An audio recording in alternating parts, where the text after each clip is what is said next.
Olá, pessoal. Então, vamos para a nossa 12ª aula. Nós concluiremos hoje o assunto ordem social, certo?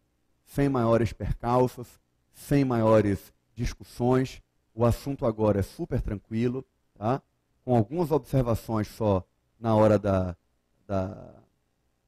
imputabilidade penal dos adolescentes e dos jovens, em que nós comentaremos a emenda constitucional 65, 66, lá na parte de criança e adolescente, bem rápido, tá?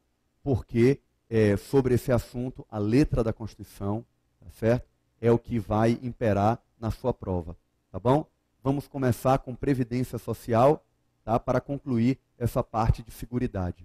Vamos para a tela, em que a Previdência Social, ela será organizada sobre a forma de um regime geral, de caráter contributivo, filiação obrigatória, observados critérios que preservem o equilíbrio financeiro e atuarial e atenderá a. Veja bem, nós temos um dos regimes de previdência, o RGPS. Nós já vimos na aula passada que nós temos o RGPS, os regimes próprios de previdência dos servidores efetivos e os regimes complementares dos servidores públicos e privados, né, da previdência privada, e que o 201 da Constituição, que é o que a gente está estudando a partir de agora, ele trata do RGPS. O Regime Geral de Previdência Social, ele é de caráter contributivo. Diferente da saúde e da assistência social, que são prestados a quem deles necessitar, nós temos a Previdência Social como dependente de contribuição para que o indivíduo tenha direito aos seus benefícios e a seus serviços, tá certo? Caráter contributivo e de filiação obrigatória. Quem trabalha de maneira lícita tem que se filiar ao regime geral de previdência social, ou se for um servidor público efetivo, ao regime próprio de previdência social, tá certo? Agora, o regime geral de previdência, os segurados são obrigatórios. O indivíduo não pode escolher se vincula ao RGPS ou não. Senão, seria uma catástrofe. Ninguém gostaria de perder essa parte do salário, ninguém iria, ou poucas pessoas iriam contribuir, e depois, lá na frente, você teria um colapso dos sistemas de saúde, de seguridade, porque ninguém contribuiu, mas todo mundo vai querer gozar na velhice, tá? Da ajuda do Estado. Então, para que haja essa aposentadoria, é indispensável que a contribuição seja obrigatória. O que não impede a existência de segurado facultativo. O segurado facultativo é a dona de casa e o estudante, tá? Que não recebem nenhuma renda, não trabalham mediante remuneração e que, portanto, eles podem ter uma condição de segurado facultativo. Eles não trabalham, então contribuem se quiserem e se associam se quiserem, tá certo? Tem pais que desde cedo já fazem uma contribuição, tá certo? Previdenciária, obviamente a partir de certa idade, que é permitido, tá? E já começam a contribuir para que o filho já contribua para a previdência desde cedo, tá? Então, muitos pais fazem isso de maneira devida, inclusive, né? É recomendável mesmo, e que haja, então, esses segurados facultativos. Mas quem trabalhar com renda, a filiação é obrigatória, tá certo? Com equilíbrio financeiro e atuarial, obviamente, para manter o equilíbrio das contas sem maiores observações. E atenderá a, vamos aqui para a tela, cobertura dos eventos de doença. Nós temos auxílio-doença, tá? Nós temos, inclusive, aposentadoria por invalidez, pensão por morte, a aposentadoria por idade, licença maternidade, tá? O seguro-desemprego, que mais que é benefício da Previdência Social, salário-família, auxílio-reclusão para os dependentes dos segurados de baixa renda, pensão por morte, como nós já falamos, do segurado homem ou mulher ao cônjuge ou companheiro e dependentes, tá certo? Inclusive, falei aqui rapidamente dos eventos que são cobertos pela Previdência, pelo regime geral de previdência, para que nós saibamos quais os benefícios que são oferecidos pela Previdência a partir dessa lista do 201. Não vai cair para você os benefícios em si. Você precisa saber que o auxílio reclusão, tá? Todos esses benefícios, licença maternidade, seguro-desemprego, eles são concedidos a partir dessas diretrizes que a Constituição impõe. Nada impede que a Previdência Social tenha outros benefícios. No mínimo, nós teremos esses que façam frente a essas situações que foram colocadas no artigo 201, tá certo? A maternidade, a idade avançada, a morte. Então, esses são, no mínimo, os benefícios que a Previdência terá que atender. Muito bem.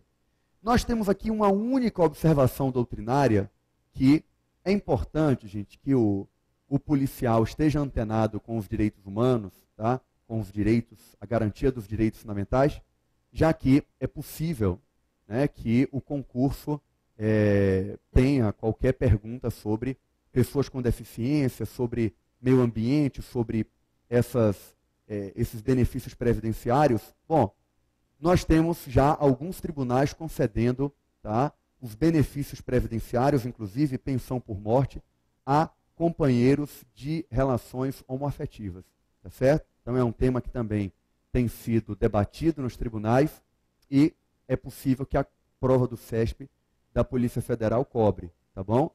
Já se reconhece, ainda com alguma divergência nos tribunais, mas a pensão por morte também para os companheiros de relações homossexuais, tá certo? Atentem para isso e levem isso para a prova, tá bom? Vamos para a observação já do 201, parágrafo 1º. Vamos a ela. É vedada a adoção de requisitos e critérios diferenciados para a concessão de aposentadoria dos beneficiários do RGPS, salvo aquelas atividades que prejudiquem a saúde, a integridade física, segurados portadores de deficiência, nos termos de lei complementar. Tá certo? Então, o que eu tenho tanto nos casos de atividades que sejam prejudiciais à saúde ou à integridade física, e no caso das pessoas com deficiência, nos termos de lei complementar, nós teremos a possibilidade de requisitos e benefícios diferenciados, tá? Critérios e requisitos diferenciados para obter os benefícios do RGPS. Os policiais, tá? Inclusive os federais, têm uma aposentadoria de 30 anos, é uma aposentadoria especial, concedida por lei complementar específica. Tá? Nós temos algumas categorias de profissionais de saúde ou que trabalham com materiais radioativos também com esses requisitos especiais. A própria lei, tá? 8.213 trata da aposentadoria especial em 30, 25 e 20 anos, a depender do grau de lesividade e de comprometimento da saúde e da integridade física. Existem essas aposentadorias. E saiba que, tanto no serviço público, a gente está falando aqui de RGPS, do regime geral e iniciativa privada. Servidores públicos também têm essa possibilidade, lá no artigo 40, né, mais precisamente artigo 40, parágrafo 4º, e que, olha o que é que eu vou comentar. Se a lei não tiver ainda sido implementada, cabe mandado de injunção para o indivíduo ter essa aposentadoria especial, tá? Já tem decisões, ainda que monocráticas, mas já existem decisões do Supremo Tribunal Federal, existe até uma decisão, na verdade, turmária, afirmando que o artigo 40, parágrafo 4º, tem essa possibilidade, no caso do servidor público, de o judiciário, pelo mandado de injunção, conceder o direito de greve, o direito de greve do servidor público e a aposentadoria especial. Era uma servidora que era trabalhadora da área de saúde, mexia provavelmente com raio-x, né, com aqueles radioisótopos de pequena duração, mas que tinha uma lesividade e ela conseguiu a aposentadoria especial, mesmo ainda sem a lei. Tá certo? Pelo mandado de injunção, a gente sabe que isso é possível. E que o caso em que o Supremo decidiu foi no direito de greve do servidor público e na aposentadoria especial do servidor público.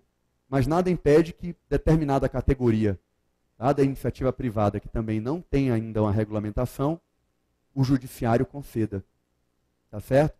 Então, não cabe requisitos diferenciados, salvo essas hipóteses aqui. Atividades prejudiciais à saúde ou à integridade física e segurados com deficiência nos termos de lei complementar. Tá certo? É isso que nós temos que entender. E vamos para o parágrafo 13 agora, tá? Do 201. Estou pontuando determinados parágrafos. Pulei, tá, do parágrafo 1º para o parágrafo 13. O sistema especial de inclusão previdenciária terá alíquotas e carências inferiores às vigentes para os demais segurados do RGPS. Veja bem, pessoal, o que eu tenho é, tá, a necessidade de entender o parágrafo 13, né, eu deixei de colocar aí no slide, me perdoe, o parágrafo 12, tá, que traz a possibilidade de um sistema especial de inclusão previdenciária para os trabalhadores de baixa renda, aqueles que trabalham na informalidade, e para donas de casa e pessoas que não se dedicam não têm renda própria e que se vinculam à família de baixa renda. Então, donas de casa que não trabalhem e sejam vinculadas a uma família de baixa renda, ou então aqueles trabalhadores informais de baixa renda, camelôs e por aí vai, eles têm um sistema de inclusão previdenciária previsto no parágrafo 12, tá certo? E essa inclusão previdenciária, mais benéfica, ela terá, como eu coloquei aqui no parágrafo 13, tá? Prazos de carência e alíquotas inferiores às normais, tá?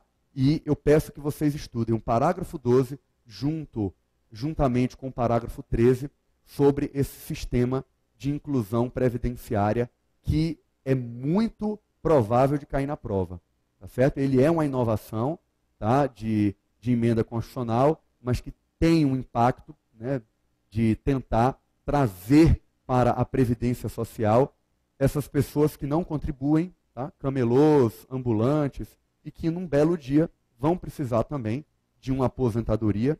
Então, é esse sistema de inclusão previdenciária para trabalhadores de baixa renda, principalmente. Vejam, por favor, a minha dica, os parágrafos 12 e 13, tá certo? Vamos agora para o 202, que traz o regime de previdência privada, de caráter complementar e organizado de forma autônoma em relação ao RGPS e sendo facultativo, baseado na constituição de reservas que garantam o benefício contratado e regulado por lei complementar. Então veja, o 202, ele trata do regime de previdência privada complementar, de caráter facultativo. Ninguém é obrigado a fazer um plano de previdência privado, gente, tá? Previdência privada. Sendo que ele será regulado em lei complementar e ele, então, terá essas características que o artigo 202 contempla, mas eu só aposto que possa cair na prova o parágrafo 4º que eu vou destacar, certo? O parágrafo 3º, perdão, vamos colocar ele aqui na tela. O parágrafo 3º diz assim: é vedado o aporte de recursos à entidade de previdência privada pela União, Estados, DF e municípios, suas autarquias, fundações, empresas públicas, sociedades de economia e outras entidades públicas, salvo na qualidade de patrocinador, situação na qual, em hipótese alguma, sua contribuição normal poderá exceder a do segurado. Esse dispositivo é muito importante para o poder público. O poder público não pode colocar dinheiro em entidade, tá, de previdência privada. Agora, é possível que, se houver a previdência complementar do servidor público, por exemplo, já existe essa possibilidade, gente. Quem estuda o artigo 40, lá pelos seus parágrafos 14 a 18, tá, por ali, você tem a observação de que é possível que o poder público crie, por meio de lei complementar, um sistema de previdência complementar público em que o servidor público ele só vai receber a aposentadoria do setor público até o teto do RGPS. Aquele mesmo teto da iniciativa privada vai ser aplicado ao servidor público, que o resto da contribuição dele vai para uma entidade de previdência privada. Tá? E que, na qualidade de patrocinador, a União, o Estado, o DF, o município, pode trazer essa condição de patrocinador de uma entidade de previdência privada, e que você tenha, então, o servidor público recebendo no teto, e o resto que ele contribuir será, então, pago por essa entidade de previdência privada. Digamos que a Polícia Federal venha uma lei complementar e institua isso no âmbito do Serviço Público Federal, inclusive na Polícia Federal. E determine que o Banco do Brasil será a entidade de previdência privada que vai administrar os recursos dos policiais federais. O policial federal contribuirá com base no teto, receberá lá na frente com base no teto. O a mais, aquilo que extrapola o teto, o servidor ele pagará uma contribuição para essa entidade de previdência privada, que a União deliberar qual seja, e nós teremos a possibilidade de a União colocar a mesma quantidade do servidor. Se o servidor coloca R$1, a União só pode colocar R$1 para essa previdência complementar, tá? Que pode ser uma entidade privada, pode ser uma entidade de previdência privada, pode ser uma entidade criada pelo poder público. Nada impede que seja assim também. Tá certo? Daí que nós temos a previdência privada, os bancos e seguradoras, e a possibilidade de criação de uma entidade pública, de um fundo público, que cuide da previdência complementar pública, que é a prevista no artigo 40. Tá certo? A não ser esse parágrafo 3º, o artigo 202 cuida predominantemente da previdência complementar privada. Aqui colocou-se a possibilidade de a União escolher um banco privado para ser a previdência complementar de seus servidores públicos, ou então a União criar um fundo ou uma entidade que tenha essa administração da previdência complementar dos servidores públicos. Tá certo? Se você tem alguma dificuldade, por favor, leia o artigo 40 na parte em que ele prevê a possibilidade da previdência complementar pública, tá? Que é essa que o parágrafo 3º também pode se referir. Tá bom? Então, essa é a observação do parágrafo 3º. E sobre previdência social, gente, é isso. Tá certo? Sobre previdência social, nenhuma observação a mais. Tá? Peço que vocês leiam todos os dispositivos, tá? do 201, que o 202 é mais difícil de cair. Mas o artigo 195, o artigo 201 costumam, tá? O artigo 195, Seguridade Social. O artigo 201, Previdência Social. São artigos que podem cair na prova. Eu destaquei o do 201, parágrafo 1º, parágrafo 12, parágrafo 13. Tá? O parágrafo 12 não apareceu ali, mas, por favor, leia, tá? No seu material de estudo. E vamos agora para a assistência social. O terceiro, tá? O terceiro ramo da Seguridade Social. Vamos a ela. A assistência social será prestada a quem dela necessitar, independentemente de contribuição à Seguridade. Independentemente de contribuição, gente. Tá certo?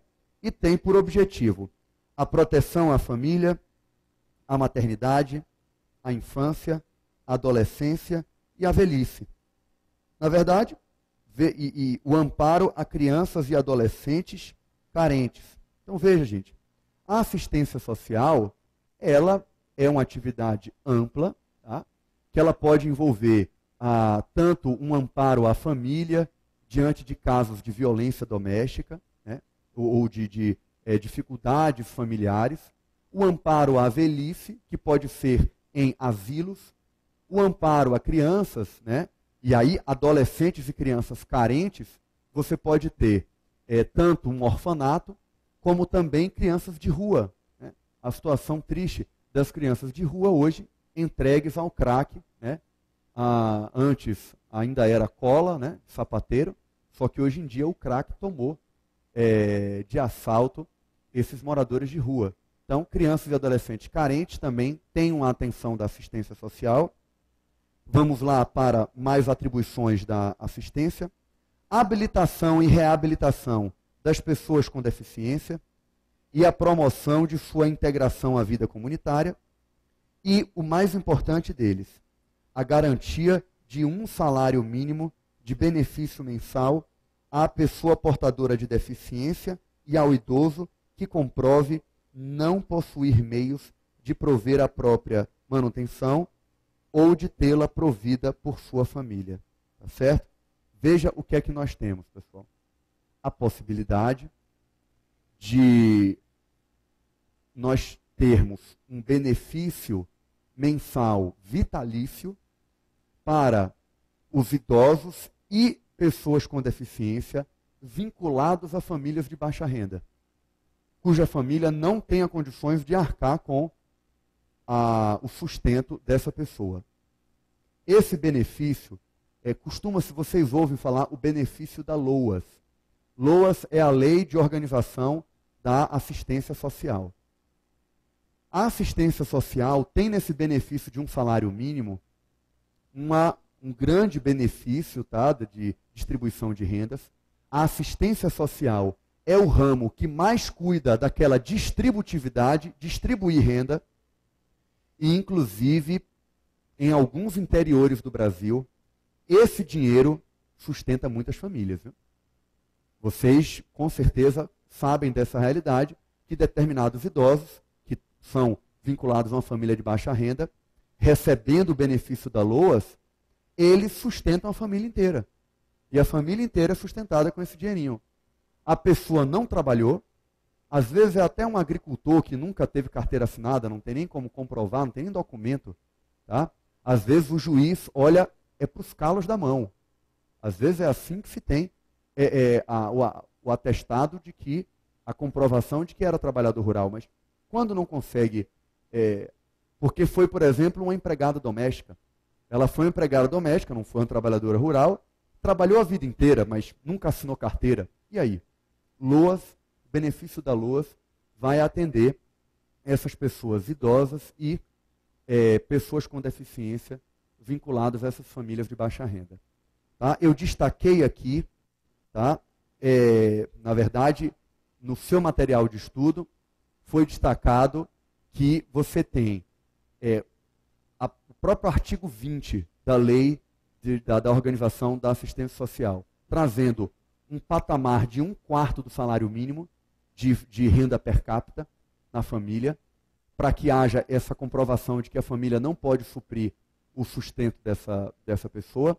Se na família um recebe salário mínimo, tá? E você tem 5 pessoas, o que você tem é uma família de baixa renda, porque a renda per capita é de 1/5 do valor do salário mínimo. Se entre esses 5 eu tiver uma pessoa com deficiência ou um idoso, é possível que ele receba o benefício da LOAS, benefício vitalício e mensal de um salário mínimo. Tá certo? É uma porção considerável do orçamento também para custear esse benefício, apesar de que um benefício justíssimo diante da necessidade de redistribuir rendas, tá? E de distribuir rendas na sociedade para quem mais necessita. Ok? Então, nós temos essas observações sobre a assistência social, que é o patamar de 1/4 do salário mínimo, apesar de que os juízes, eu comentei isso na apostila, eles entendem que o caso prático pode demonstrar que a família só tem 3 pessoas, só tem 2 pessoas, e uma delas recebe salário mínimo. Só que essa família compra medicamentos constantemente, tem gastos específicos que demonstram que, apesar de a renda per capita ser maior do que 1/4 do salário mínimo, essa família por outros motivos é de baixa renda. Os juízes aceitam também e determinam o pagamento desse benefício. Tá? Então, lembrando que a assistência social propõe que o indivíduo volte a trabalhar se ele estava numa condição mais temporariamente de dificuldade, tenta readaptar as pessoas, é o primado do trabalho, gente. A assistência social não é esmola, eu coloquei isso no material de estudo.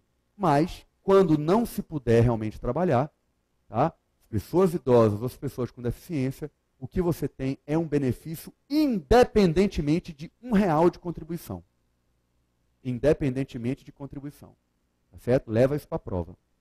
E agora, nós temos aqui o artigo 204, que a gente vai colocar na tela. As ações da assistência social serão organizadas com base nas seguintes diretrizes. De novo, descentralização político-administrativa, cabendo a coordenação e as normas gerais à esfera federal, e a coordenação e a execução. Veja que normas gerais fica com a União. A execução fica com os estados e os municípios, pessoal. Quem vai executar essas atividades são os estados e os municípios. Asilos, orfanatos, isso é um assunto muito local. Tá? E participação da população, por meio de organizações representativas na formulação das políticas e no controle das ações. Tá certo? Então, essas são as observações sobre a assistência social. E nós temos no parágrafo único, no 204, tá? A observação de que é facultado aos estados e ao Distrito Federal vincular a programa de apoio à inclusão e promoção social até 0,5%, 0,5% de sua receita tributária líquida, vedada a aplicação desses recursos no pagamento de despesa com pessoal, serviço da dívida, os juros da dívida e qualquer outra despesa não vinculada diretamente às ações de assistência social. Então veja que as diretrizes da assistência social são participação da comunidade, sempre participação da comunidade, e a descentralização das ações. Normas gerais para a União, execução com os estados e municípios. E os estados e o Distrito Federal podem, é facultado, não é obrigado, podem vincular 0,5% de sua receita tributária líquida a programas de assistência social, tá? Estados e o Distrito Federal. Municípios não podem, União não pode. Então, é facultado, e é facultado apenas a Estado e ao Distrito Federal. Vincular quanto? 0,5% de sua receita tributária líquida a programas de assistência social, não podendo esse dinheiro ser gasto com juros da dívida pública, despesa com pessoal ou despesas não vinculadas diretamente às ações de assistência social, uma vez que elas sejam vinculadas. É outra exceção àquela proibição de que haja vinculação de receita de imposto, de tributo, com determinada atividade. Tá? Aqui, a receita tributária, que inclui imposto, ela poderá ter uma vinculação às atividades de assistência social. Tá bom? Com essas observações, a gente encerra a assistência social e vai fazer, né, no próximo bloco, algumas questões, tá, sobre esse tema. Até daqui a pouco.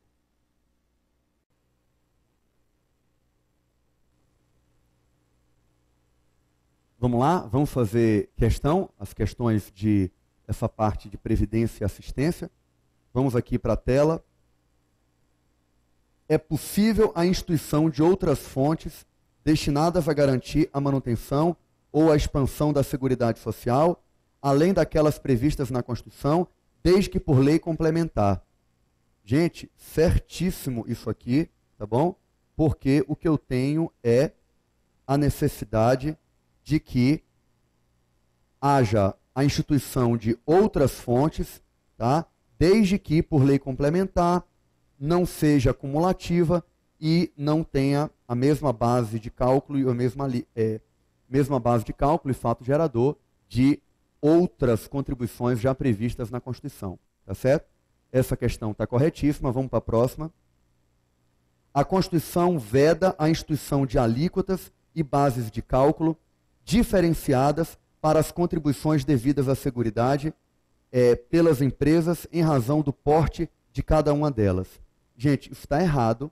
A Constituição permite alíquotas e bases de cálculo diferenciadas exatamente para prestigiar empresas que empreguem muito.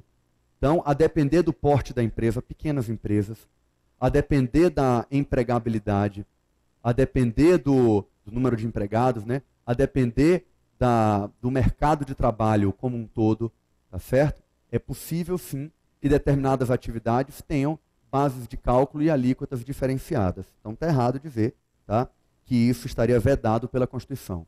Vamos para a próxima questão. As ações de assistência social serão prestadas apenas aos segurados que estiverem em dia com as suas contribuições. Assistência não tem nada a ver com contribuições, tá certo?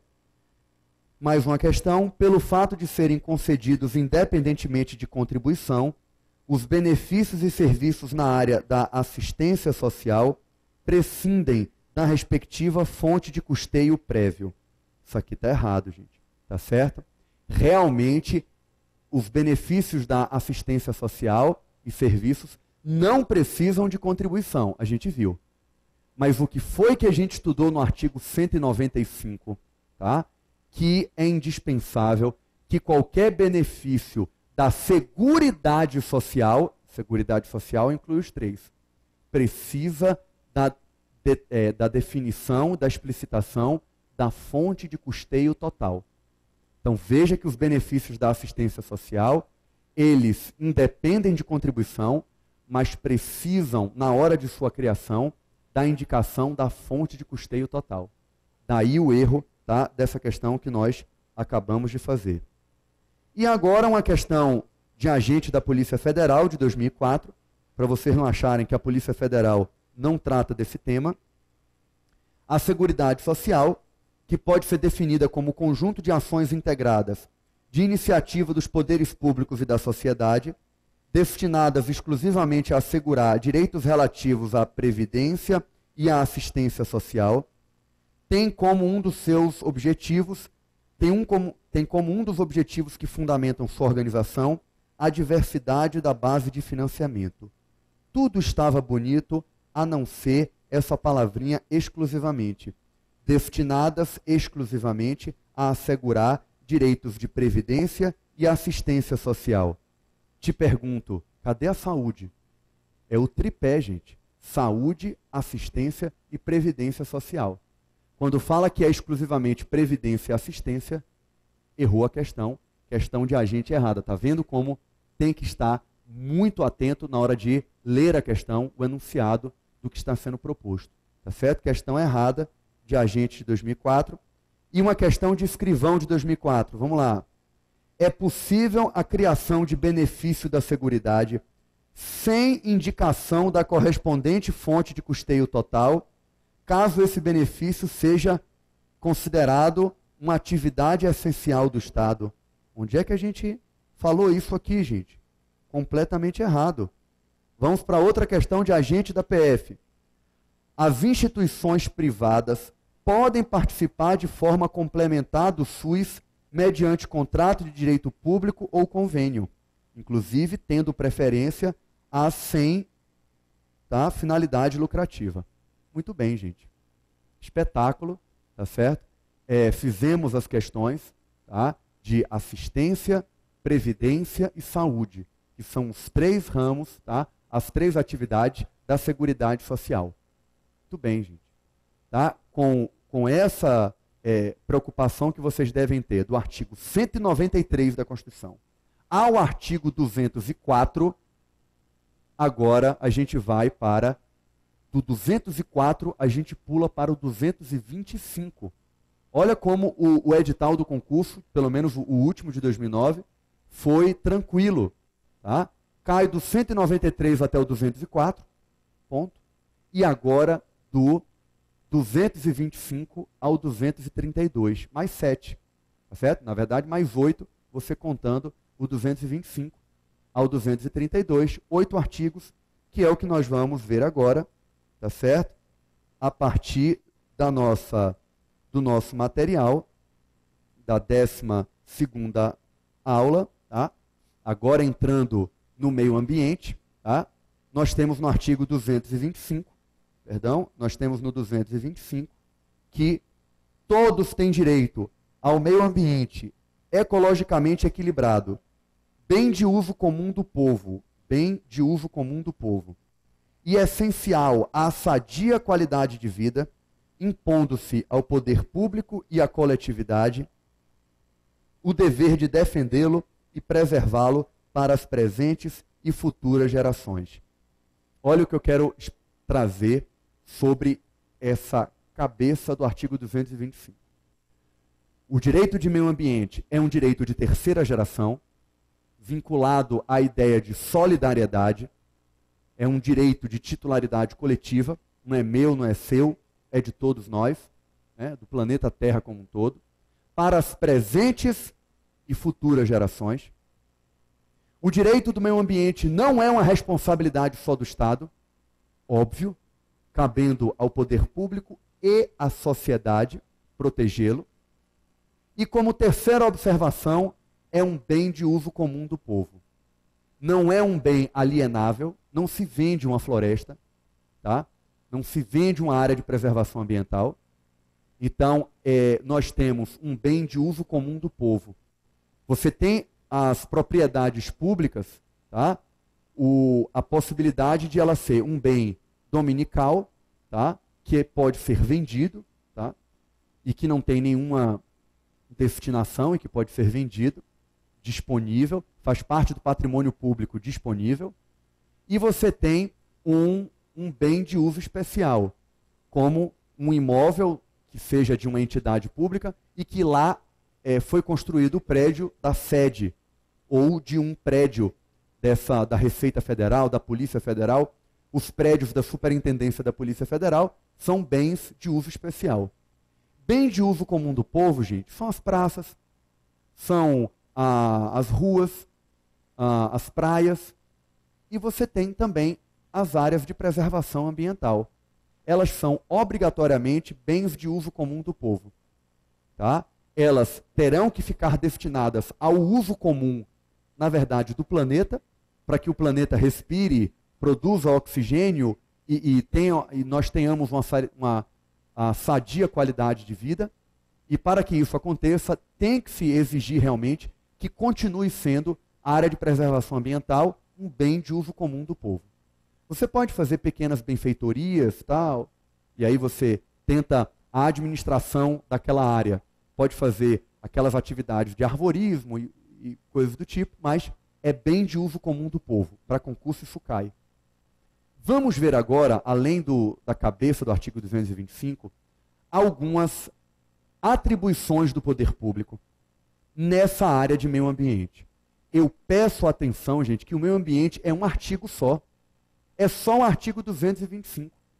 E dentro desse artigo 225 você tem que estar afiadíssimo. Tá? E nós teremos agora a explicitação de atribuições do poder público. Qual é a primeira observação que eu faço? Poder público inclui União, Estado, Distrito Federal e município. Se você pega o artigo 23 da Constituição, ele vai dizer também, é de competência comum da União, dos Estados, do DF e dos municípios, proteger a fauna e a flora, combater a poluição, proteger as florestas. Então você tem exatamente a competência comum, e isso vai refletir no artigo 225. Quando se diz compete ao poder público, é a todas as entidades federativas. Isso cai em concurso. Que vai dizer, compete apenas à União. Não. Aqui no parágrafo 1º, são todas as entidades federativas. Vamos ver quais são? Para assegurar a efetividade desse direito, incumbe ao poder público preservar e restaurar os processos ecológicos essenciais e prover o manejo ecológico de espécies e de ecossistemas, preservar a diversidade e a integridade do patrimônio genético do país e fiscalizar as entidades dedicadas à pesquisa e à manipulação de material genético. Veja, proteger os processos ecológicos essenciais são as áreas essenciais para a preservação da natureza, fauna e flora. O manejo ecológico de ecossistemas e de espécies diz respeito a se, sei lá, a arara azul não está conseguindo reproduzir na parte onde ela vivia, faz-se o manejo ecológico para outros lugares para que a preservação continue. Proteger o patrimônio genético brasileiro, gente, a riqueza do nosso patrimônio genético, tá? Nós temos regiões com a maior diversidade genética do mundo, certo? Algumas regiões brasileiras, como a floresta amazônica, têm essa característica, e daí você tem uma riqueza a partir de patentes de remédios e de bens que podem ser produzidos a partir, né, dessas soluções encontradas na natureza, que tem muito gringo lá, né? Pelo menos é o que na mística, né, no nosso imaginário fica essa ideia, tá?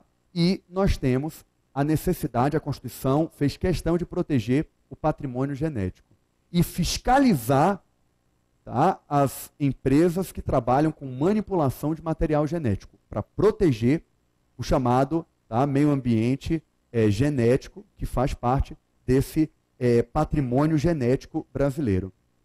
Tá? Existem algumas classificações de meio ambiente, gente.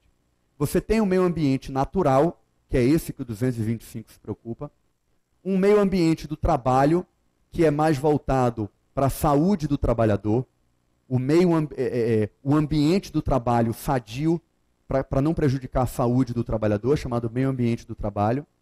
Você tem um meio ambiente artificial de cidades, esse meio ambiente cultural, ele faz parte, o meio ambiente artificial, perdão, ele faz parte dessas paisagens humanas que são construídas, então urbanismo, tá? Faz parte desse meio ambiente artificial, e você tem um meio ambiente cultural, que é o patrimônio cultural brasileiro. O 225 cuida do meio ambiente natural.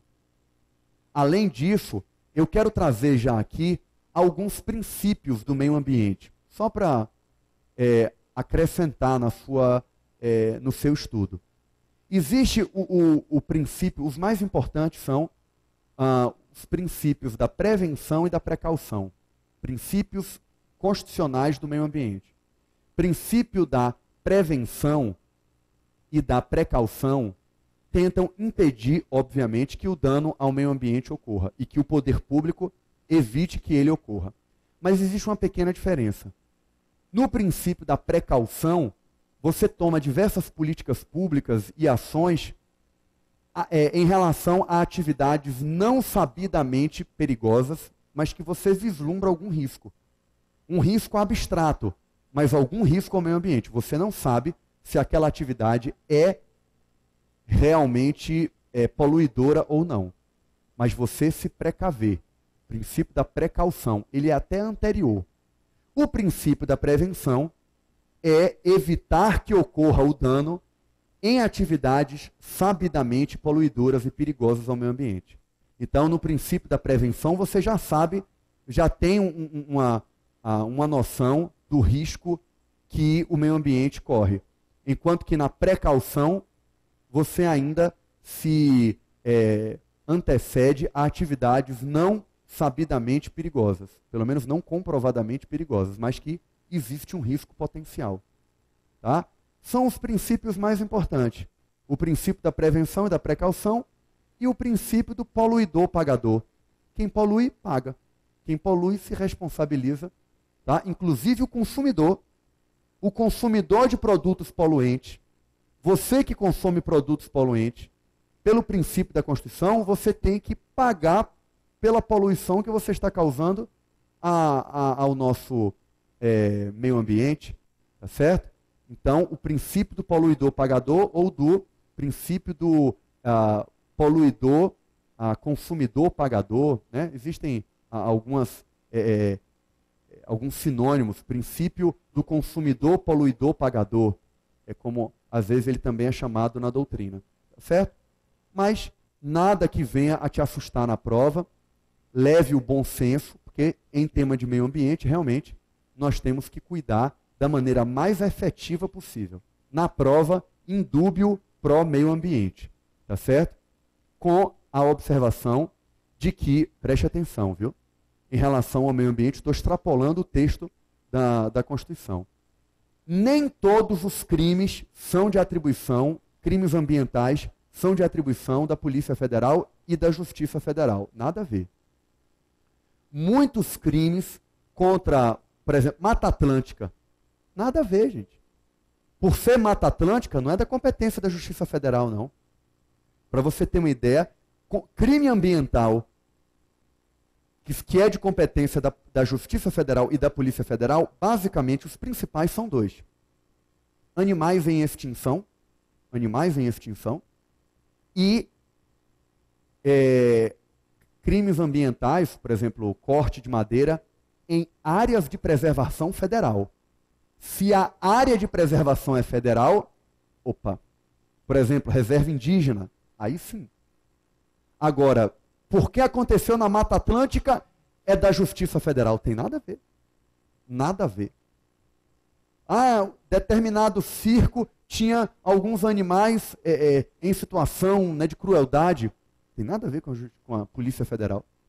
Tá bom? Então, não bote todos os crimes ambientais na conta da Polícia Federal, não. Bote não. Tá? Então, vamos continuar a ver aqui outras atribuições do poder público. Definir, aqui a Constituição, de novo, em todas as unidades da federação, definir em todas as unidades da federação espaços territoriais e seus componentes a serem especialmente protegidos, sendo a alteração e a supressão permitida somente através de lei formal, vedada qualquer utilização que comprometa a integridade dos seus atributos, tá? Que justificaram a sua proteção. Pessoal, malícia e muita atenção na hora de ler. Primeiro, todas as entidades da federação podem ter áreas de preservação ambiental. Não podem? Podem. Que instituir em todas as unidades da federação áreas de preservação ambiental. Ok? Outra informação. A sua alteração ou supressão dependem de lei. A criação depende de lei? Basta decreto. Decreto do prefeito, do governador ou do presidente da República. Olha que pegadinha, o Supremo já decidiu isso. Volta aqui. Sendo que a alteração e a supressão dependem de lei. A criação não. Está vendo que curioso? A criação de área de preservação ambiental não precisa de lei. Mas para suprimir ou para alterar, eu preciso de lei. Está vendo aí que pegadinha? E terceira observação sobre esse dispositivo, tá? Vedada qualquer utilização que comprometa a integridade dos atributos. É proibido que haja utilização? Não. É proibida a utilização que comprometa a integridade dos atributos que justificaram a proteção. Então, não é qualquer utilização que é proibida.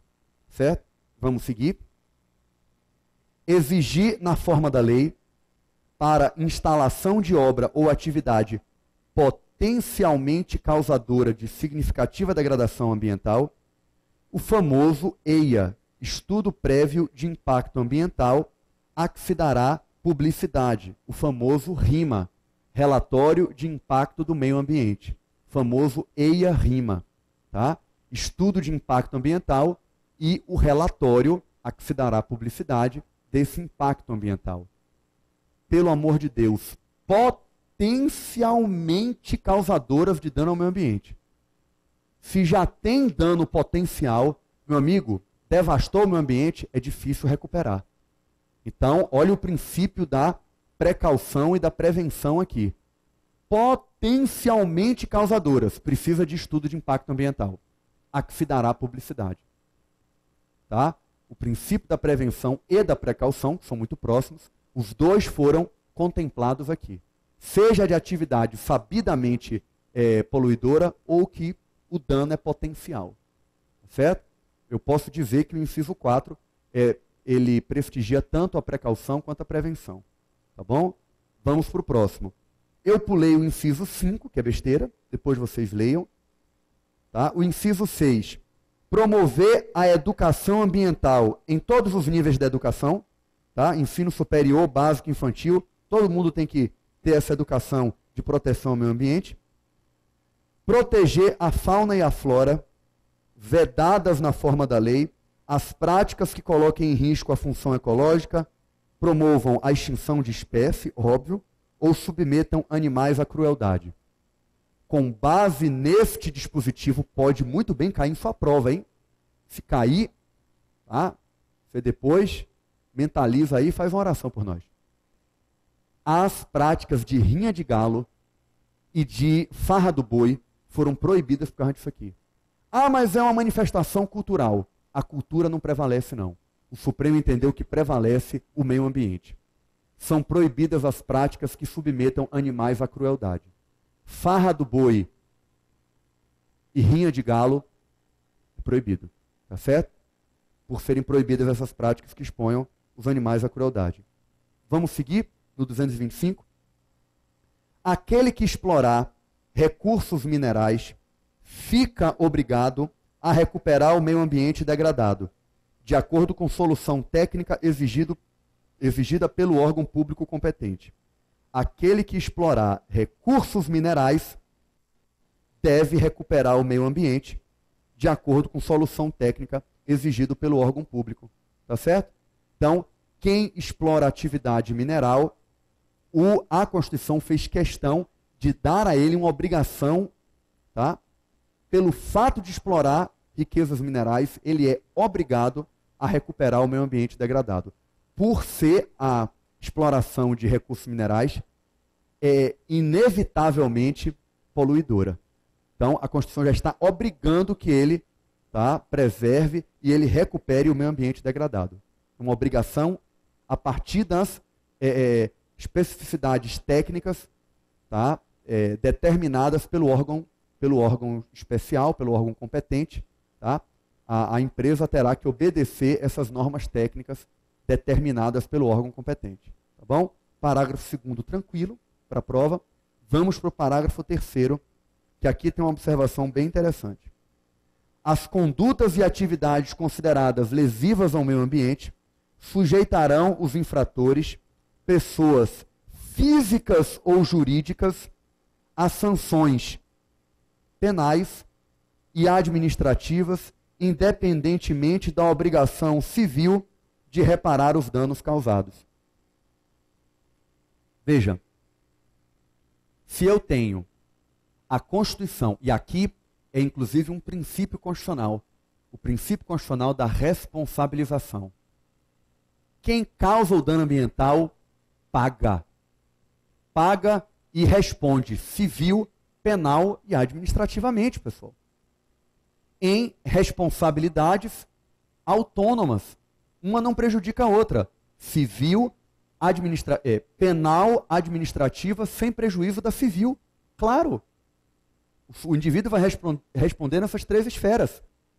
Sendo que esse dispositivo possibilita a responsabilização penal das pessoas jurídicas. Léo, pessoa jurídica pode ir para a cadeia? Não. Mas as penas criminais não são apenas restritivas da liberdade. Eu tenho, por exemplo, a multa. Uma pessoa jurídica pode ser condenada criminalmente a uma multa. E alguns crimes ambientais trazem a multa como único, e a obrigação de reparar o dano, como a única consequência criminal e, portanto, é possível a responsabilização penal da pessoa jurídica, tá certo? A partir desse dispositivo, tá? E eu quero dizer para vocês que a responsabilização civil em tema ambiental é objetiva. Não precisa de dolo ou de culpa, tá? Da comprovação de dolo ou de culpa. Quem causar um dano ao meio ambiente é obrigado objetivamente a repará-lo, independentemente de culpa ou de dolo. Anote isso. A responsabilidade civil por dano ambiental é objetiva, independe de dolo ou de culpa. E esse dispositivo traz a responsabilização penal da pessoa jurídica. Não deixe de saber isso, tá bom?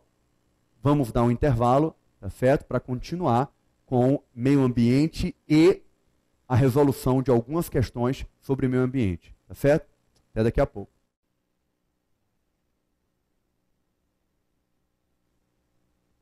Então, pessoal, nós falamos dos parágrafos 1º, 2º e 3º do artigo 225, tá?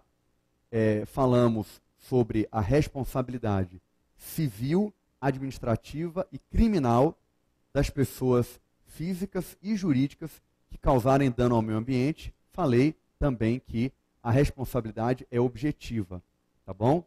Vamos para o parágrafo 4º agora, tá?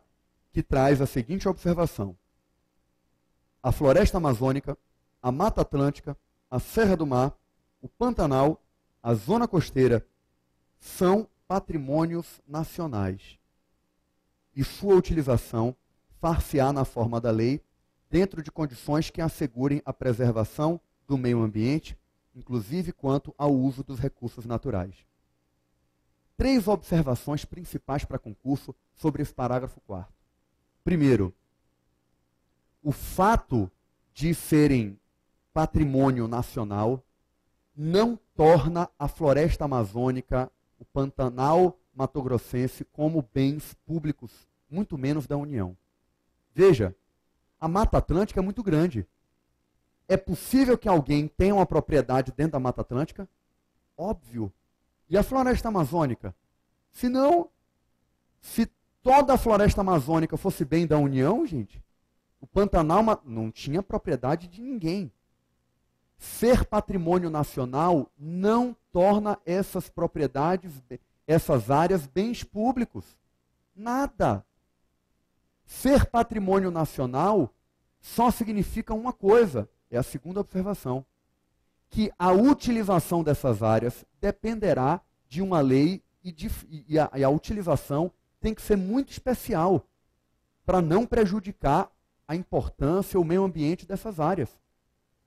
Então, é a segunda observação. Dentro dela, eu digo o seguinte: é proibido explorar economicamente uma área dentro da floresta amazônica, da Mata Atlântica? Claro que não. Utiliza à vontade. Quer dizer, à vontade não. A lei vai permitir dentro de limites. Limites que não prejudiquem aquelas características ambientais que justificam a proteção. Tá? Inclusive, o proprietário tem direito à indenização, viu? Se a restrição for uma restrição em demasia, o proprietário pode dizer: olha, eu tenho essa terra, você de repente transformou ela em área de preservação ambiental, diminuiu muito a possibilidade de eu utilizar, amigo, pelo amor de Deus, indenização. Mas essa indenização não deve cair em sua prova. O fato é, essas áreas são patrimônio nacional, o que não significa que são bens públicos, só que a sua utilização só será admitida nos termos da lei de forma muito especial para não prejudicar o meio ambiente. Pronto. E qual é a terceira observação? Os crimes ocorridos nessas áreas não são da Polícia Federal. Necessariamente não. A Polícia Militar ou a Polícia Rodoviária Federal apreendem um caminhão cheio de tora de madeira cortada irregularmente.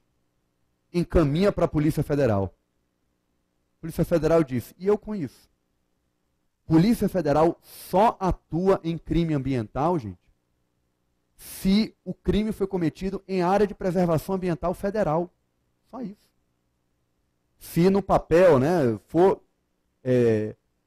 Agora, nada impede que a Polícia Federal atue. A gente viu que a separação não é tão rígida, mas a polícia não é porque o crime ocorreu na Mata Atlântica que é da Polícia Federal e que é da Justiça Federal. Eu já falei isso. Então, é a terceira observação que eu faço desse parágrafo 4º. Tá certo? Para a prova, é isso. Vamos para o parágrafo 5º? São indisponíveis as terras devolutas ou arrecadadas pelos estados por ações discriminatórias necessárias à proteção dos ecossistemas naturais. O que é indisponível, gente? Indisponível no sentido de que o Estado não pode vender, tampouco destruir aquela área para criar, mesmo que seja uma área urbana ou uma área de utilidade pública, não pode. São indisponíveis. O Estado não pode dispor nem vendendo, nem degradando o meio ambiente. Terras devolutas são aquelas que foram dadas em sesmarias lá no começo da colonização do Brasil e que em 1850, na data do Estatuto da Terra, percebeu-se que muitas delas não foram utilizadas.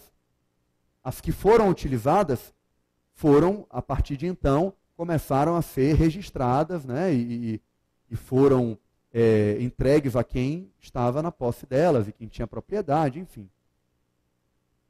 Terras devolutas são aquelas que é chamada de terra de ninguém. Não é terra de ninguém. É terra pública, tá? Existe terra devoluta da União, dos estados, do DF e dos municípios. E, a depender do caso concreto. E terra devoluta é aquela que o particular, lá nos séculos passados, não utilizaram essas terras, os particulares, e elas foram devolvidas ao Estado.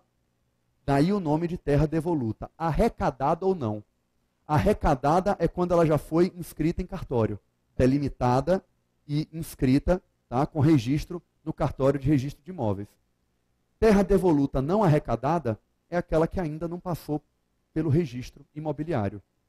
Então, as terras devolutas ou arrecadadas, as que já foram arrecadadas, indispensáveis à preservação ambiental, tá, necessárias à proteção dos ecossistemas naturais, são indisponíveis. A literalidade, tá, do parágrafo 5º é que pode cair em sua prova. E a gente vai agora para o parágrafo 6º, como último parágrafo de meio ambiente. As usinas nucleares deverão ter sua localização definida em lei federal, sem o que não poderão ser instaladas. Espetáculo. As usinas nucleares terão sua localização definida em lei municipal, estadual, não, federal, claro. Energia nuclear é um assunto totalmente tratado pela União. Tem nada a ver com Estado ou com município. Meio ambiente é isso. Eu vou fazer aqui uma pequena revisão sobre meio ambiente. Direito de terceira geração, bem de uso comum do povo, tá? E esse direito é um direito de terceira geração, vinculado à solidariedade para as presentes e futuras gerações. É um bem de uso comum do povo e é dever da sociedade e do Estado cuidar do meio ambiente. 3 informações sobre a cabeça do 225. Parágrafo 1º. Incumbe ao poder público. Poder público não é só União, Estado, Distrito Federal. Todo mundo. Incumbe ao poder público. E aí vem proteger os ecossistemas naturais, promover manejo ecológico de sistemas e de espécies, tá? Proteger a diversidade do patrimônio genético brasileiro e fiscalizar as empresas que manipulam o material genético. Em todas as entidades da federação, promover as áreas de preservação ambiental, cuja supressão ou alteração só podem ser feitas por lei. A criação pode ser por decreto, mas a supressão e a alteração só podem ser feitas por lei, e a sua utilização não pode prejudicar o meio ambiente. É possível que as áreas de preservação ambiental nós tenhamos alguma utilização econômica, mas desde que não prejudique o meio ambiente. Nós falamos de atividades, sabidamente ou não, mas que tenham potencialidade de degradação do meio ambiente, precisarão de um estudo de impacto ambiental a que se dará publicidade, o EIA-RIMA, em atividades potencialmente poluidoras. Que mais? Nós tivemos que é proibido que haja exposição de animais à crueldade. É vedada qualquer prática que promova a crueldade de animais. Nós vimos isso. Tá? Sobre o parágrafo 1º, esses destaques. Sobre o parágrafo 2º, quem explora a atividade de extração mineral tem o dever de reparar o meio ambiente a partir das regras técnicas definidas pelo órgão competente. Parágrafo 3º. Pessoas físicas e jurídicas responderão civil, penal e administrativamente. As pessoas jurídicas podem sofrer sanção penal e eu tenho a possibilidade de reconhecer a responsabilidade civil objetiva, independentemente de dolo ou culpa. É o que a doutrina e a jurisprudência dizem. Parágrafo 4º. São patrimônio nacional. Floresta amazônica, Serra do Mar, Mata Atlântica. Isso não significa que são bens públicos, muito menos federais. Eu tenho uma utilização controlada, definida em lei, mas ainda assim uma possibilidade de utilização. E nem todos os crimes que aconteçam nessas áreas são da competência da Justiça Federal e da Polícia Federal. Parágrafo 5º e 6º, a gente acabou de ver. Usina nuclear, localidade em lei federal, são indisponíveis as terras arrecadadas ou devolutas indispensáveis à proteção da natureza. Meio ambiente, você viu que em, 5 minutos, 3 minutos, te falei tudo de meio ambiente. Vamos fazer as questões? Agente da Polícia Federal. Para garantir um meio ambiente ecologicamente equilibrado, são indisponíveis as terras arrecadadas pelos estados, por ações discriminatórias que sejam necessárias à proteção dos ecossistemas naturais. Certíssimo, a gente acabou de ler. Eu vou voltar, deixa aí. A letra, por ações discriminatórias, que são aquelas ações que fazem a discriminação do terreno. A discriminação do terreno é fazer a sua... quais são os seus limites, definir os seus limites. Elas são indisponíveis. A letra do parágrafo 5º caiu na prova de agente da PF. Vamos para a próxima questão? Uma questão de procurador federal, da Advocacia Geral da União. O princípio da precaução refere-se à ação preventiva e deve embasar medidas judiciais e administrativas tendentes a evitar o surgimento de atos atentatórios ao meio ambiente. Tranquilo, certíssimo. Questão de advogado-geral da União, ou de advocacia de advogado da União. Questão da Funiversa, advogado da ADASA, 2009. A respeito do meio ambiente, assinale a alternativa errada. Cabe ao poder público prover o manejo ecológico das espécies e ecossistemas. Isso está certo, tem que marcar errada. As usinas que operam com reator nuclear não poderão se instalar sem que antes seja elaborada a lei federal definindo a sua localização. É isso aí. Em razão da importância para o ecossistema, a Constituição Federal prevê que a Mata Atlântica, a Serra do Mar, o Pantanal e a Zona Costeira são áreas da União. Olha aí o erro. D. Por meio de uma interpretação constitucional, é possível afirmar peremptoriamente que o Brasil não admite as rinhas de galo. Está vendo aí? Certo? A gente falou isso, está proibido rinha de galo. Somente por lei é permitida a alteração do regime jurídico de área de preservação permanente. A alteração daquela área precisa de lei. A supressão precisa de lei. A criação não precisa. Tá certo? Maravilha. É a letra C que você tinha que marcar. Próxima questão, IBAMA. Analista do IBAMA. Então vai ser uma questão muito difícil, Léo. a instalação de obra ou atividade causadora, mesmo que potencialmente de significativa degradação do meio ambiente, deve ser precedida sobrou um R aqui, por estudo de impacto ambiental, exigindo-se ainda o atendimento ao princípio da publicidade. Isso está no artigo 225, parágrafo 1º, tomara que eu não erre o inciso, se não me engano, inciso 4. Certíssimo, gente, é o EIA rima. Ou questão fácil do IBAMA, letra da Constituição. Agora é outra questão do IBAMA, vai ser difícil, hein? Usinas que se destinam a operar com reator nuclear só poderão ser instaladas mediante definição do local, é verdade, estabelecida por lei de cada estado. É por lei federal, nós já vimos. É da competência privativa de cada estado-membro definir, dentro dos seus limites geográficos, os espaços territoriais a serem especialmente protegidos. É da competência privativa do estado-membro, é? Ou é de União, estados, Distrito Federal e municípios? É de todo mundo, gente. Está errado dizer que é privativo do estado-membro definir áreas de preservação ambiental. Outra prova aí. O poder público não está obrigado a. Vai te cobrar o 225, parágrafo 1º. Tá certo?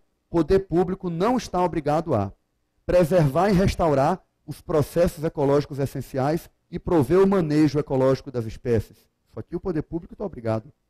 Promover a educação ambiental em todos os níveis de ensino e a conscientização pública para a preservação do meio ambiente. Não, isso aqui é controlar a produção, a comercialização e o emprego de técnicas, métodos e substâncias que comportem risco para a vida, qualidade de vida e o meio ambiente. Esse foi aquele inciso 5 que eu pulei. Certíssimo. Não é essa que você tem que marcar. Preservar a diversidade e a integridade do patrimônio genético do país e fiscalizar as entidades dedicadas à pesquisa e manipulação de material genético. Ué, Léo, só pode ser a letra E. Exigir dos proprietários situados em área urbana o estudo de impacto de vizinhança. Isso a Constituição não prevê, gente. É a letra E que você tem que marcar. Tá bom? Questão do CESP. A responsabilidade penal da pessoa jurídica vem sendo adotada em muitos países nos crimes contra a ordem econômica e o meio ambiente. A Constituição estabeleceu que as condutas e atividades lesivas ao meio ambiente sujeitarão os infratores, pessoas físicas e jurídicas, a sanções penais e administrativas, independentemente da obrigação de reparar os danos. Certíssimo, é a letra do 225, parágrafo 3º. Tá bom, gente? Era isso. Tá certo? Sobre meio ambiente, leve para a prova, porque meio ambiente é muito possível de cair. Tá certo? E se cair, você viu que a gente conseguiu revisar aqui muito rapidamente, porque é um assunto pequeno. Tá certo? Vamos para a família. Criança, tá? Adolescente, jovem e idoso. Artigo 226. A família, base da sociedade, tem especial proteção do Estado e o casamento é civil e gratuita, tá, a sua celebração. O casamento religioso tem efeito civil nos termos da lei. Vamos começar aqui a conversar um pouco, tá, sobre casamento. Muito bem, gente. Nós temos algumas famílias reconhecidas pela Constituição. É o chamado princípio da pluralidade familiar. Nós veremos daqui a pouco que a Constituição admite a família oriunda do casamento. Tá? O casamento constitui uma família, faz com que surja uma família. Eu tenho a família oriunda de uma união estável, nós veremos o que é. E nós temos a família monoparental. O pai com o seu filho, a mãe com o seu filho, é uma família monoparental. Todas elas têm proteção do Estado. Tá certo? São as famílias oriundas do casamento, de união estável e a união decorrente, tá, do pai com o seu filho. Certo? Então nós temos essas três espécies de família, pelo menos expressamente reconhecidas pela Constituição. A Constituição aqui, no parágrafo 1º e 2º, começa a falar da família constituída pelo casamento. O casamento é civil, tá? Porque o Estado brasileiro é laico, e o casamento ele traz obrigações jurídicas, e ele é civil. Quem quiser casar no religioso, tá? O casamento religioso terá efeito civil nos termos da lei. Agora, o casamento ele é civil, porque as obrigações dele não são meramente religiosas, são obrigações jurídicas de direito civil, tá? Sobre a vida civil do indivíduo, e essas obrigações, tá? Elas são oriundas da celebração do casamento, que a celebração ela é gratuita, tá certo? Então são essas as observações que nós temos da Constituição. Vamos para os parágrafos 3º e 4º. Tá? Para efeito da proteção do Estado, é reconhecida a união estável entre o homem e a mulher, como entidade familiar, devendo a lei facilitar sua conversão em casamento. E eu já falei aqui, entende-se também como entidade familiar a comunidade formada por qualquer dos pais e seus descendentes. Falei, né? Família monoparental. Muito bem, família monoparental não tem nada para falar. Tá? Filhos adotivos ou naturais. Tá certo? É uma família monoparental, aquela do pai com o seu filho, adotivo ou não. Não tem diferença nenhuma. O que eu quero dizer é o seguinte. A união estável, gente, na Constituição, é um homem com uma mulher. A letra da Constituição não faz referência à união estável como a união de pessoas do mesmo sexo. Porém, também vai ser inevitável, o Supremo Tribunal Federal vai se manifestar em 2011 e inevitavelmente vai assegurar os efeitos civis, tá, dessas uniões entre pessoas do mesmo sexo, homoafetivas, tá, homossexuais, como se... Tá? Ou homoafetivas, baseada no afeto entre pessoas homossexuais. Então, gente, é inevitável que o judiciário vai reconhecer. Eu digo isso porque, às vezes você vai dizer, professor, na prova não vai cair nada, né? Nesse sentido, não. A polícia quer alguém, gente, que não discrimine, que não venha a praticar uma prisão e abusar porque não gosta de determinada raça, de determinada etnia, preconceito contra homossexuais. E um amigo meu até, ele perdeu, gente, no psicoteste. O sujeito não faz mal a uma mosca, né? O sujeito tá lá todo fortão, é hétero, mas assim, tranquilão. Só que ele falou, Léo, você sabe, eu me ferrei na hora do psicoteste, sabe por quê? Eu achei que eles queriam um miserável. Eu cheguei lá praticamente dando uma pisa lá no examinador e fui muito grosseiro, assim, achando que vibrador, que é o que a polícia queria. Ele perdeu no psicoteste por excesso de agressividade. O sujeito não faz mal a uma mosca. Então, cuidado na hora que você fizer o seu psicoteste, tá certo? Bom senso, liga o botão do bom senso, pelo amor de Deus. Já vi algumas pessoas perderem psicoteste da Polícia Federal. Um indivíduo foi lá, era uma dinâmica em que cada um...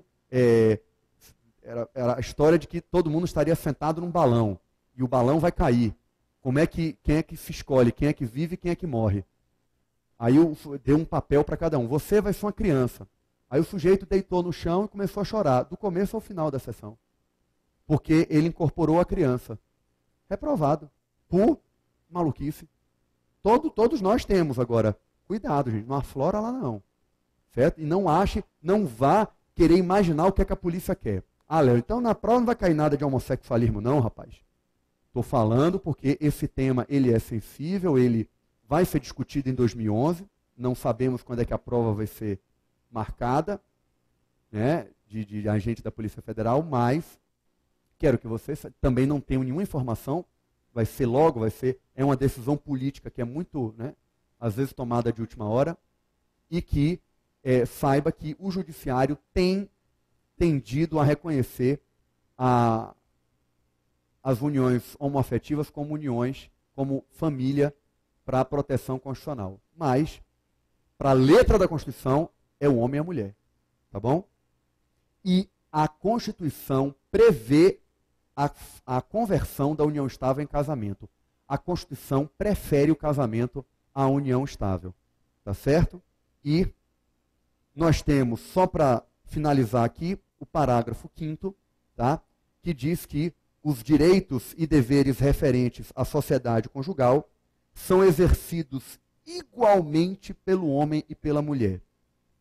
E o casamento civil pode ser dissolvido pelo divórcio. Foi o que disse a emenda 66. Bom, o parágrafo 5º, gente, ele extingue a figura do cabeça do casal. Não se fala mais de pátrio poder, se fala de poder familiar. Esse poder familiar, ele é exercido pelos dois igualmente. Não existe mais o cabeça do casal, gente, tá? O homem não é o cabeça do casal. O chefe da família, antigamente, podia, inclusive, ele tinha direito sobre a vida e a morte dos filhos e da mulher. Ele matava a mulher, matava o filho se ele quisesse, ele era o chefe da família. Hoje, você não tem qualquer possibilidade de promover uma discriminação na relação entre homem e mulher, tá? Dentro das relações familiares. O parágrafo 6º, ele trouxe uma confusão na doutrina. A melhor doutrina, os tribunais ainda vão decidir, mas a melhor doutrina tem entendido o seguinte: a emenda constitucional 66 acabou com a chamada separação judicial. Hoje, o indivíduo pode casar hoje e separar amanhã. E não se fala mais em separar, mas em divorciar. Porque antes, você tinha assim: o casamento é dissolvido pelo divórcio, com 2 anos de separação de fato, ou 1 ano após a separação judicial. Acabou. Extinguiu. O parágrafo 6º foi modificado do artigo 226. Agora, meu amigo, para divorciar, basta estar casado por 1 dia. Aqueles casamentos lá de Las Vegas, né? Lá daqueles filmes. Então, o que é que acontece? O divórcio hoje em dia não tem mais prazo. Não precisa mais esperar 2 anos e não sei quanto tempo e postergar o sofrimento. É o que toda a doutrina defende. A melhor doutrina defende, e que é o que eu peço que você leve para a prova. O divórcio hoje, ele dissolve o casamento sem necessidade de passar pela separação judicial. Antes era chamado de desquite. Depois veio a ser chamado de separação judicial. Acabou.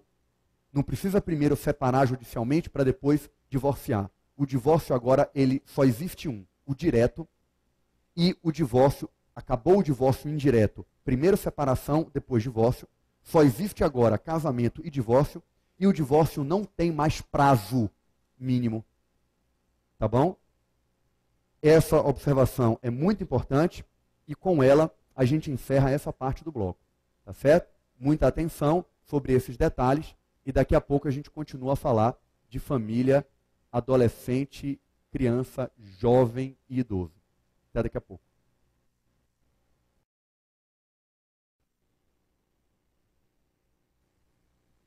Muito bem, pessoal. Vamos voltar então a comentar esses parágrafos do artigo 226, tá? Vamos agora para o parágrafo 7º, que diz que, fundado nos princípios da dignidade humana e da paternidade responsável, tá certo? E da paternidade responsável, o planejamento familiar é livre decisão do casal, competindo ao Estado propiciar recursos educacionais e científicos para o exercício desse direito, vedada qualquer forma coercitiva por parte de instituições oficiais ou privadas. Tá certo? Sobre esse parágrafo, quais as observações para concurso? O planejamento familiar é livre decisão do casal, mas baseado, tá, em na dignidade humana e na paternidade responsável. Esses dois princípios baseiam a livre decisão do casal, mas dentro desses parâmetros, tá? Sendo que ao Estado cabe propiciar conhecimentos científicos, né? Propiciar a educação e trazer os recursos, por exemplo, distribuição de camisinha, tá? Faz parte desse planejamento familiar e de fornecer as condições para que isso ocorra, mas é proibido qualquer atividade limitadora, seja, né, por parte de instituições privadas, seja pelo poder público. Então, exigir esterilização em massa, por exemplo, uma lei que diga só pode 2 filhos por casal, ponto, viola a Constituição. A letra da Constituição viola. Tá?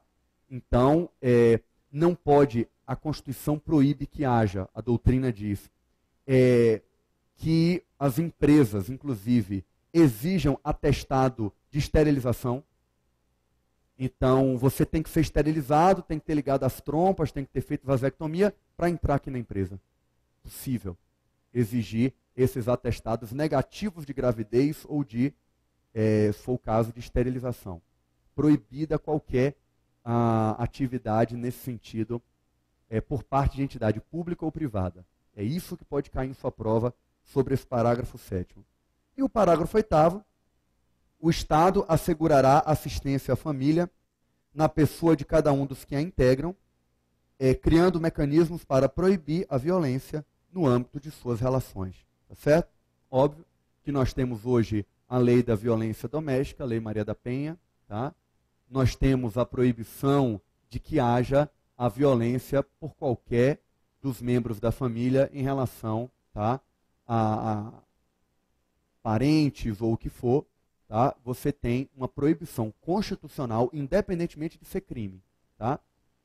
A Constituição proíbe de maneira absoluta a violência no seio das relações familiares. Tá certo? E a Lei Maria da Penha é específica, tá, para a violência doméstica nos termos das suas normas. Tá certo? Então, pelo menos esse parágrafo 8º, não vejo, tá, como ele possa ser cobrado de modo além da literalidade. Não vai se cobrar a Lei Maria da Penha com base nesse parágrafo 8º. Tá certo? O artigo 227, então, traz o dever da família, da sociedade e do Estado. Veja que é sempre a sociedade e o Estado, hein? Assegurar à criança, ao adolescente e ao jovem, com absoluta prioridade, o direito à vida, saúde, alimentação. Isso aqui não vai cair, não. Educação, lazer, aí é muita coisa, né? Profissionalização, cultura, convivência familiar e comunitária, além de colocá-los a salvo de toda forma de negligência, exploração e crueldade. Tá certo? O que é que pode cair, tá, dessa cabeça do artigo 227? O princípio da proteção integral. O princípio da proteção integral, ele exige que haja, por parte da sociedade, da família e do Estado, uma proteção especial à criança, que é a pessoa até 12 anos incompletos, ao adolescente, que é a pessoa dos 12 anos completos até os 18 incompletos, e o jovem. O jovem é a inovação da Emenda Constitucional 65, tá? De 2010, em que nós temos o jovem como aquele entre 15 e 29 anos.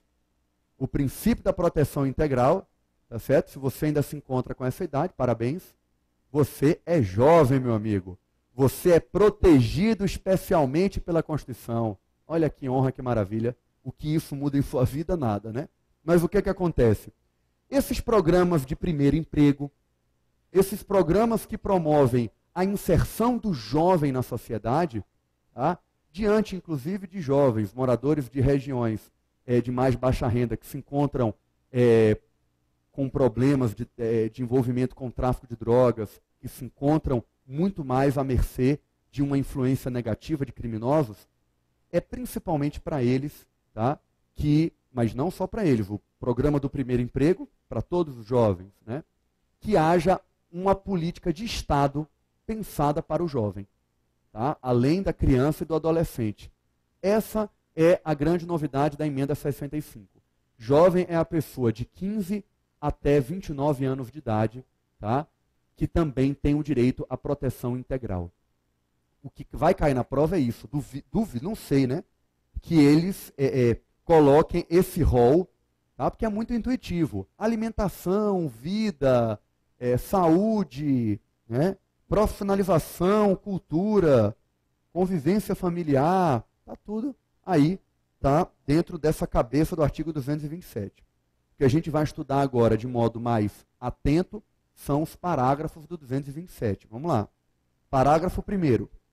O Estado promoverá programas de assistência integral à saúde da criança, do adolescente e do jovem, né? admitida a participação de ONGs, de entidades não governamentais. É sempre estimulada, gente, essa participação da sociedade civil organizada. Tá? Admitida a participação de ONGs e obedecendo, de entidades não governamentais de um modo geral, né? E obedecendo os seguintes preceitos. Aplicação de percentual dos recursos públicos destinados à saúde na assistência materno-infantil, né? Uma parte dos recursos da saúde deve ser destinada à assistência materno-infantil, criação de programas de prevenção e atendimento especializado para pessoas com deficiência física, sensorial ou mental, bem como de integração social do adolescente e do, de novo, jovem portador de deficiência, mediante o treinamento para o trabalho e a convivência, a facilitação, isso aqui é importante, a facilitação do acesso aos bens e serviços coletivos com a eliminação de obstáculos arquitetônicos. Essa eliminação de obstáculos arquitetônicos aqui é bem importante, e de toda a discriminação. Veja que o inciso 2, gente, ele foi de péssima técnica legislativa. Ele começa falando do adolescente e do jovem, portador de deficiência, e de repente ele migra para a pessoa com deficiência e esquece o jovem. Poxa, a pessoa, tanto que pode muito bem cair na prova a palavra portador de deficiência. Mas hoje, as convenções internacionais e as políticas públicas especializadas falam pessoa com deficiência. Portar, você porta óculos. Você porta alguma coisa que você pode tirar. Deficiência você tem. Né? Você não precisa usar de um eufemismo. Não é pessoa portadora de necessidades especiais. É uma pessoa com deficiência física, sensorial ou mental. Tá? E essa pessoa com deficiência foi colocada aqui no meio. Estava falando de criança e adolescente, jovem, pessoa com deficiência. Trazendo à Constituição o direito a que ela seja tratada com respeito, livre de toda discriminação e que não haja obstáculos arquitetônicos no acesso aos órgãos coletivos. Não só serviços, bens e serviços coletivos, não só públicos, mas também privados. Vocês sabem que prédios coletivos, de acesso coletivo, devem ter um planejamento, tá, para que facilitem a entrada de pessoas com deficiência. Senão, não tem um alvará, tá, de construção. Apesar de que, tá certo, esses imóveis, muitas vezes, não fazem esse acesso adequado, tá? Não promovem shopping centers, até fazem, né, por uma questão de ter uma clientela, o respeito à sua clientela. Mas alguns edifícios, né, de prédios comerciais, infelizmente, eles não têm essa preocupação, principalmente os mais antigos. Tá? E o que nós temos é a necessidade, o direito constitucional dessas pessoas a um acesso democrático aos locais de uso coletivo, públicos ou privados, livre de obstáculos arquitetônicos. Tá? Então, muito cuidado com esse direito das pessoas com deficiência. As pessoas com deficiência, gente, elas tiveram um reforço na sua proteção, tá, dos seus direitos com a chamada Convenção Internacional das Pessoas com Deficiência e seu protocolo facultativo. Você tem que saber, pelo menos, que ele existe. Tá? Por favor, se você quiser, vá no site do Planalto. E no site do Planalto tem, tá? Você vai no site do Planalto e busca a Constituição e tem lá atos internacionais, tratados internacionais decorrentes do artigo 5º, parágrafo 3º. Nós não estudamos lá atrás que os tratados internacionais de direitos humanos, aprovados pelo rito do artigo 5º, parágrafo 3º, têm força de emenda constitucional? O único tratado de direitos humanos com essa força é a Convenção Internacional das Pessoas com Deficiência e seu protocolo facultativo, aprovado pelo Decreto Legislativo número 165 de 2008. Muito importante. Tá? Ele entrou na Constituição com força constitucional. Cadê, Léo? Que eu não estou vendo aqui na Constituição. As Constituições novas têm. Tá certo? E ele tem força de emenda constitucional. Não entrou no texto 251, não entrou no texto articulado, mas faz parte da Constituição formal. Tá certo? E essa Convenção das Pessoas com Deficiência, muito interessante, tá? Com algumas disposições que eu não vou trazer, que eu acho que não vá cair na prova especificamente, mas eu acho interessante que você passe uma olhada, dê uma olhada nesse tratado internacional. Tá? É uma dica que eu dou, que eu acho muito importante. E também, na prova, a seguinte dica: indúbio pró pessoa com deficiência. Tá certo? Então, muita atenção com esses detalhes. Vamos para o parágrafo 2º. A lei disporá sobre normas de construção dos logradouros e edifícios de uso público e de fabricação de transporte coletivo, a fim de garantir sempre o acesso adequado às pessoas portadoras de deficiência. Tá bom, gente? O direito de acesso, tá? Democrático, a acessibilidade, tá? É muito importante para as pessoas com deficiência e a Constituição se preocupou. A lei deve definir, tá, critérios nos logradouros públicos e espaços de uso coletivo para que haja o respeito do direito de acesso às pessoas com deficiência. Certo? A Constituição se preocupou muito com isso. Preste atenção. Parágrafo 3º. O direito à proteção especial abrangerá os seguintes aspectos: idade mínima de 14 anos para trabalhar. A gente viu que com 14 anos trabalha na condição de aprendiz. Né? Observado o artigo 7º, inciso 33, que a gente já estudou. A partir de 14 como aprendiz, a partir de 16 qualquer trabalho que não seja perigoso, insalubre ou noturno, a partir de 18 liberou geral. Só ler o artigo 7º. Garantia de direitos previdenciários e trabalhistas. Pô, todo mundo tem o direito, o princípio da proteção especial. A criança, o adolescente e o jovem, claro que vai ter direito a direitos previdenciários e trabalhistas. Garantia de acesso ao trabalhador, adolescente e jovem à escola, né? Garantir que o trabalhador tenha direito no seu contrato de trabalho a frequentar a escola, seja o adolescente, seja o jovem. Garantia, agora a gente começa a falar aqui de ato infracional, tá? De criança e adolescente. Garantia de pleno e formal conhecimento da atribuição de ato infracional, igualdade na relação processual e defesa técnica por profissional habilitado, por advogado, segundo dispuser a legislação tutelar específica. Muito bem, gente. Garantia de pleno e formal conhecimento da atribuição de ato infracional.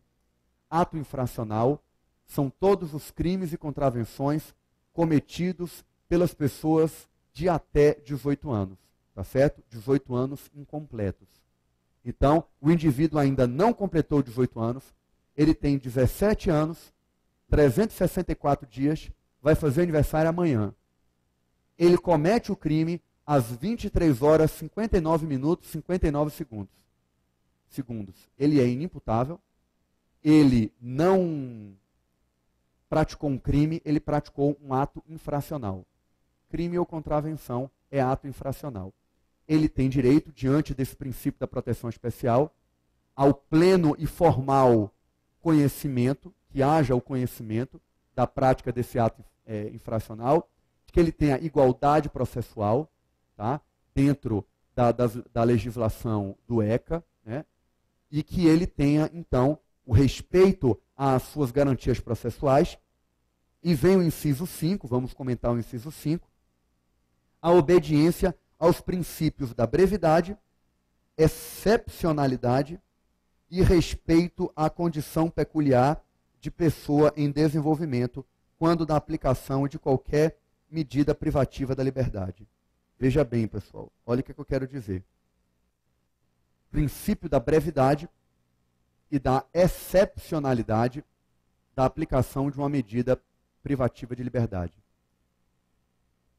Os juízes que atuam na vara de infância, tá, e adolescência, eles devem ter, e eles aplicam esse entendimento, de que se houver alguma possibilidade de aplicar aquelas medidas socioeducativas que não resultam em internação, em restrição da liberdade, é preferível que aplique-se uma medida não restritiva da liberdade, pelo princípio da excepcionalidade.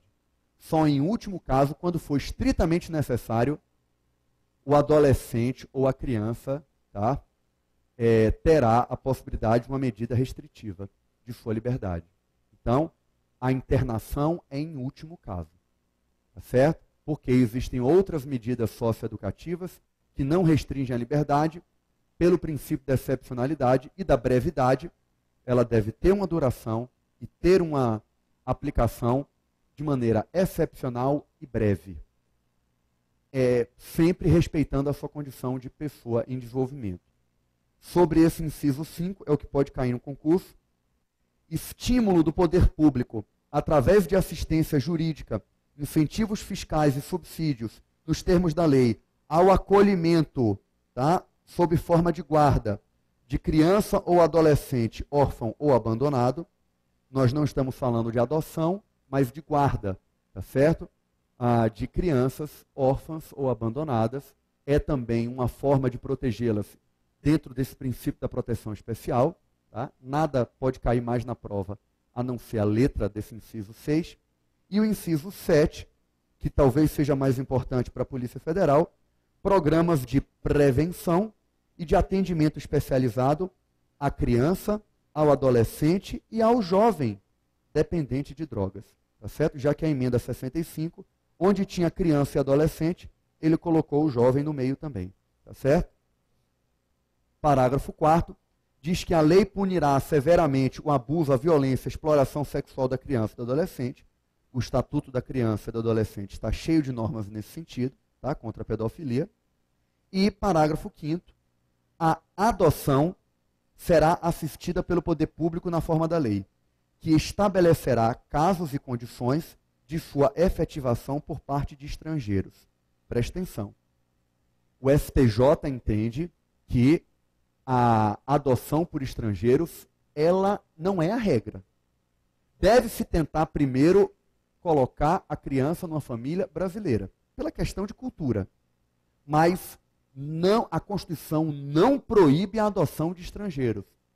É plenamente possível a adoção de crianças por estrangeiros. É até recomendável que a criança tenha o afeto de alguém, a não ter, óbvio. Mas, se tiver a possibilidade de uma família brasileira, é preferível a um estrangeiro. Tá certo? Mas é plenamente possível, nos termos da lei, a adoção por estrangeiro. O que você precisa saber para concurso é isso. Tá certo? Vamos para o parágrafo 6º.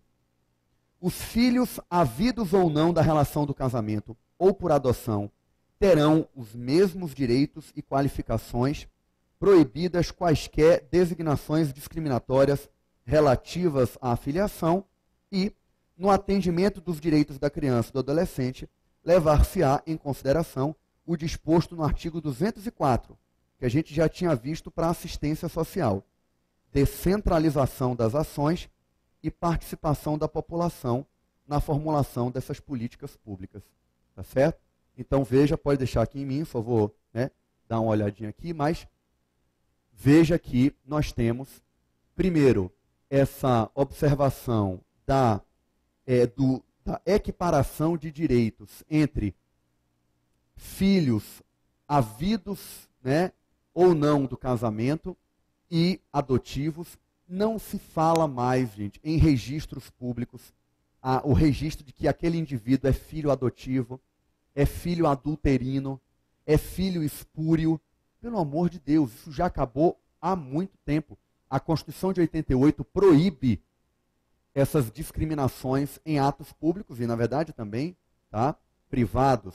A Constituição proíbe de maneira geral que haja qualquer discriminação de filhos entre adotivos e naturais, legítimos e ilegítimos. Não existem mais essas denominações que levem à discriminação.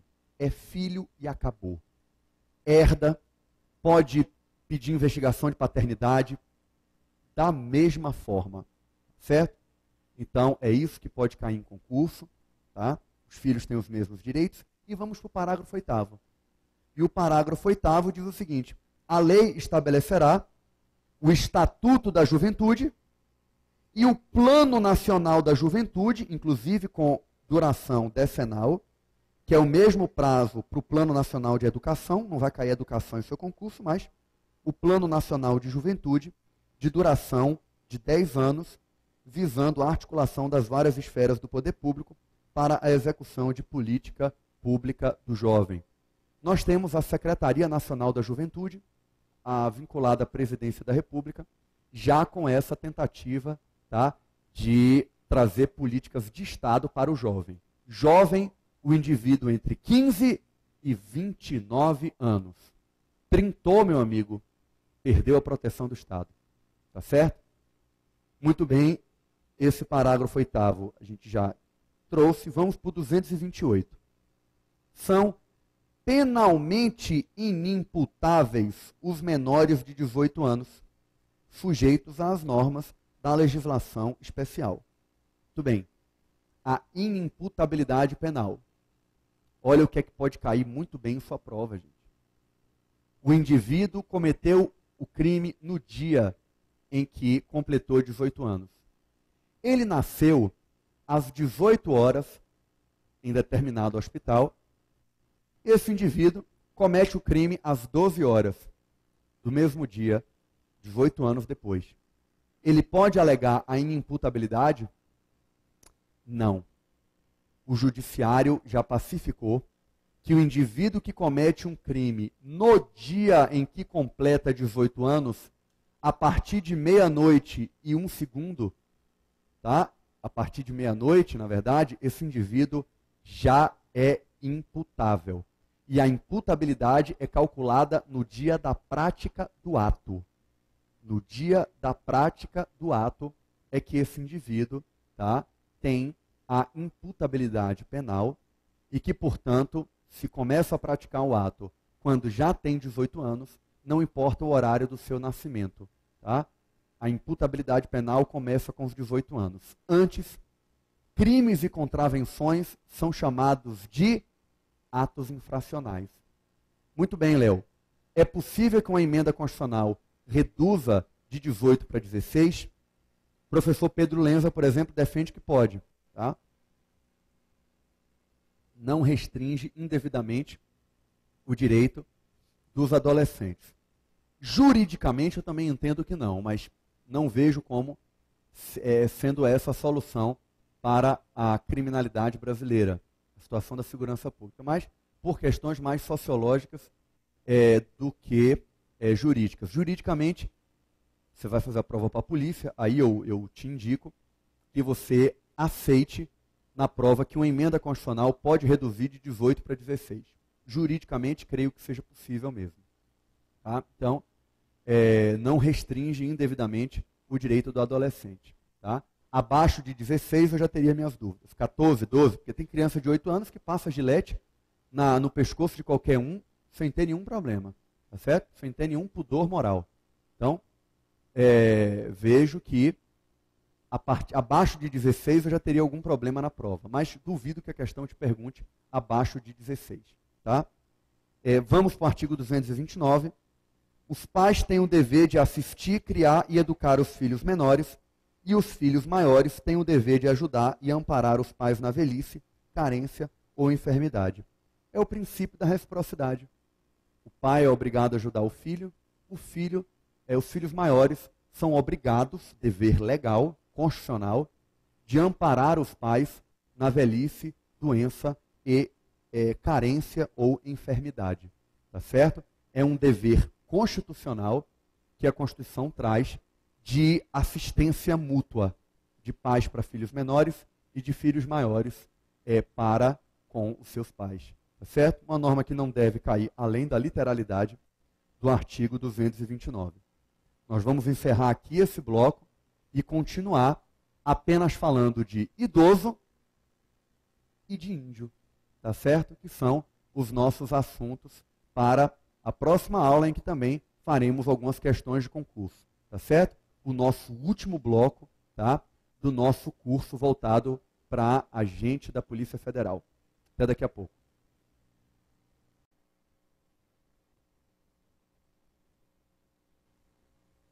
Muito bem, pessoal, muito bem. Vamos para